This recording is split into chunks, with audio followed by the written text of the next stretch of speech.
The sea was calmer that day than she had ever seen it. The heat beat down from a windless, cloudless sky. Even the gulls and kittiwakes seemed to be silenced by the sun.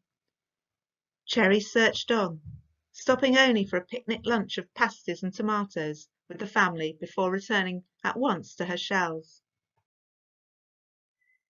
In the end, the heat proved too much for her mother and father, who left the beach earlier than usual in mid-afternoon to begin to tidy up the cottage.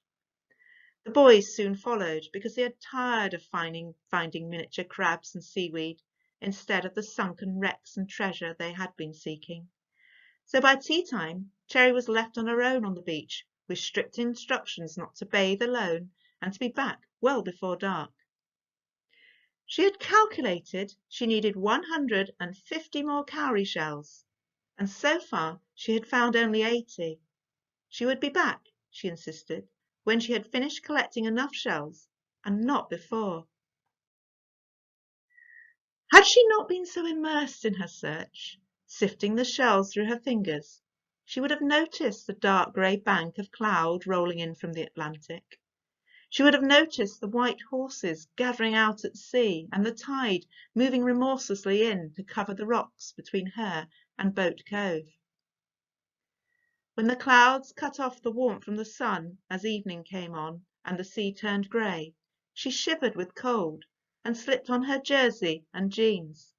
She did look up then and saw that the sea was angry. But she saw no threat in that, and did not look back over her shoulder towards Boat Cove. She was aware that time was running short, so she went down on her knees again and dug feverishly in the sand.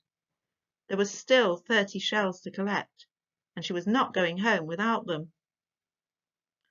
It was the baleful sound of a foghorn somewhere out at sea beyond Gunard's Head that at last forced Cherry to consider her own predicament. Only then did she take some account of the incoming tide. She looked for the rocks she would have to clamber over to reach Boat Cove again, and the winding track that would take her up to the cliff path in safety. But they were gone. Where they should have been, the sea was already driving in against the cliff face. She was cut off. For many moments Cherry stared in disbelief and wondered if her memory was deceiving her, until the sea, sucked back into the Atlantic for a brief moment, revealed the rocks that marked her route back to Boat Cove. Then she realized at last that the sea had undergone a grim metamorphosis. In a confusion of wonder and fear, she looked out to sea at the heaving ocean that moved in towards her, seeing it now as a writhing grey monster breathing its fury on the rocks with every pounding wave. Still, Cherry did not forget her shells, but wrapping them inside her towel, she tucked them into her jersey and waded out through the surf towards the rocks. If she timed it right, she reasoned, she could scramble back over them and into the cove as the surf retreated. And she reached the first of the rocks without too much difficulty.